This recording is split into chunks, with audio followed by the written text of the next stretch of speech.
14년 전 심해 계약을 마친 하랄드는 엘바프를 전투 노예로 만들겠다는 이무의 계획을 알게 되자 결국 아들 로키에게 왕위에 올라야 한다며 자신을 죽여달라 말했는데요. 이후 자아가 잠식된 하랄드는 불사의 능력자로서 성내에 있는 모두를 위협하자 그 순간 천혜의 계약을 알고 있던 샹크스와 가반이 나타나 하랄드를 막으려 했고, 이어 로키는 악마의 열매가 봉인된 방에 들어가자 이내 라그니르가 움직이며 로키를 위협했습니다.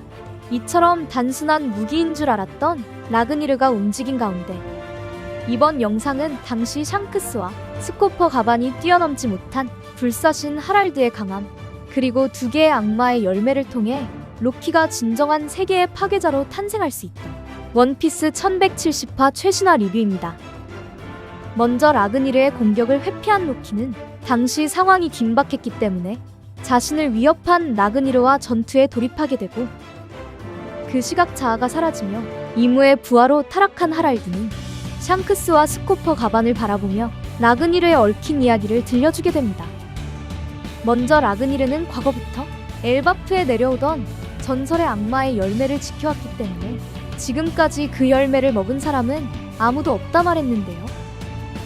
이처럼 로키가 라그니르를 제압하지 못하면 전설의 열매를 먹을 수 없는 가운데 이내 가반은 샹크스를 바라보며 불사의 능력자를 상대하기 위한 전투 방법을 알려주게 됩니다.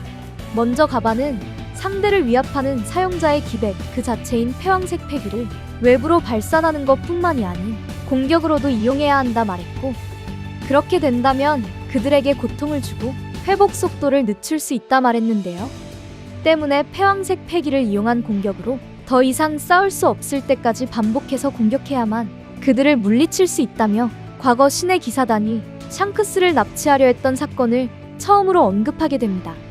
이처럼 과거 신의 기사단은 갓벨리에서 천룡인 샴록만을 회수했기 때문에 샹크스 또한 탈환하기 위해 로저의 적단과 전투를 벌인 건데요. 나아가 당시 로저의 적단에는 패왕색 패기를 보유한 최강의 해적들이 있었고, 반면 기사단에는 패왕색 패기를 보유한 단원이 한 명도 없었다는 진실까지 가반이 들려주게 됩니다. 결국 패왕색 전투법을 이용한 공격으로 샹크스의 납치를 저지하며 신의 기사단을 격파했던 과거의 숨겨진 결전이 공개되며 기사단의 패왕색 여부도 알 수 있었는데요. 때문에 불사의 능력자를 상대로 파회법을 알고 있던 가반은 당시 샹크스에게 하랄드를 상대할 수 있는 전투법을 들려주었고, 그 시각 해머를 들고 있던 로키와 라그니르는 여전히 팽팽한 결전을 벌이고 있었지만 결국 둘 다 지친 상태로 로키의 망치가 파괴되자 이내 라그니르는 귀여운 다람쥐로 변신하게 됩니다. 이처럼 로키가 사용했던 거대한 망치 라그니르의 정체는 바로 악마의 열매를 먹어 자아가 생긴 북유럽 신화의 다람쥐 라타토스크로 밝혀진 건데요. 한편 수백 년 동안 금단의 열매를 지켜오던 라그니르는 로키를 열매의 주인이라 판단했는지 결국 악마의 열매가 담긴 상자를 열어주게 되고, 이어 로키는 그 열매를 먹게 되자 손이 날카로운 발톱으로 변모하며 마치 북유럽 신화에 등장하는 드래곤 미드옥으로 추정할 수 있는 비슷한 실루엣이 연출됩니다. 그 시각 패왕색 패기를 지닌 샹크스와 스코퍼 가반이었지만 하랄드의 기본적인 강함은 과거 전설의 해적 록스와 견줄 수 있는 강자였기 때문에 당시 두 사람조차 하랄드의 패왕색 패기에 압도당하는 모습을 보여주게 됩니다. 이처럼 샹크스와 가반조차 상대가 되지 못한 채 쓰러지자 이내 불사신 하랄드는 성내에 남아있던 거인족을 무자비하게 학살하며 공포 그 자체인 모습을 선보이게 되고, 결국 하랄드가 열매가 있는 방으로 이동할 수 있자 그 순간 로키가 전장으로 돌아오게 됩니다. 한편 하랄드와 로키의 전투 장면은 벽에 비친 그림자로 묘사되었기 때문에 로키의 모습은 완전히 공개되지 않았지만 이내 한 손에는 번개를 휘감을 수 있는 라그니르와 그리고 전설의 열매 능력을 사용할 수 있었기 때문인지 패왕색 패기의 번개를 두른 공격과 열매의 능력을 활용한 전투법으로 끝내 하랄드의 패왕색 패기를 압도하며 하랄드의 육체를 파괴했는데요. 나아가 패왕색 패기에 번개 공격이 실린 강력한 일격을 하랄드가 맞게 되자 이내 자아를 빼앗긴 하랄드의 정신이 돌아오게 되며 로키에게 자신을 죽여달라 다시 한번 부탁하게 됩니다. 반면 로키는 자신의 아버지 하랄드를 죽일 수 없었기에 머뭇거리게 되자 그 순간 하랄드는 자아가 돌아왔을 때 마무리를 지어달라 간곡히 요청했고, 끝내 사랑한다는 말을 들은 로키는 눈물을 쏟게 되며 하랄드의 몸통을 공격하는 마지막 모습으로 이번 감동의 원피스 1170화가 끝이 나게 됩니다.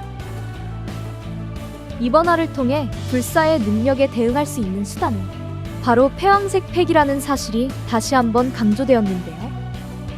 이처럼 가반이 로저와 루피에게 패왕색 팩기를 강조했던 이유는 과거 로저의 접단 시절 샹크스를 노린 신의 기사단과의 결정과 경험이 있었기 때문에 그들을 제압할 수 있는 유일한 수단이 바로 패왕색 사용법이라는 것을 깨달았던 것 같습니다. 때문에 패왕색 팩기를 보유한 샹크스와 스코퍼 가반은 14년 전 불사신 하랄드를 상대로 승리할 수 있는 파회법을 알고 있었지만, 하랄드의 강함은 과거 해군대장을 죽인 록스와 비등한 전투력을 지니고 있었기 때문에 당시 샹크스와 가반은 이무의 능력으로 더욱 강해진 하랄드를 쓰러뜨릴 수 없었는데요. 그렇게 샹크스와 가반 또한 하랄드에게 승리할 수 없는 가운데 마침내 전설의 열매를 먹은 로키가 자아를 지니고 있으며 번개의 능력을 지닌 라그니로와 함께 돌아오게 되었습니다.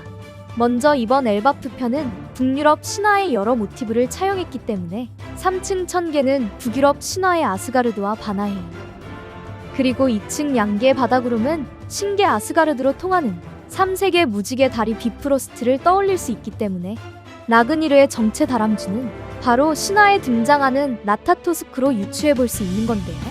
나아가 라그니르는 그동안 엘바프 왕가에 내려온 금단의 열매를 지키고 있었고, 때문에 열매를 먹은 로키는 검은 수염처럼 무려 2개의 악마의 열매를 이용할 수 있는 능력자로서 14년 전 탄생하게 되었죠. 나아가 로키가 먹은 열매는 환수종 동물계 모델로 추정할 수 있는 니드옥으로서 원피스 1142와 니카와 함께 아이들이 제일 두려워하는 세계에 포함되었는데요.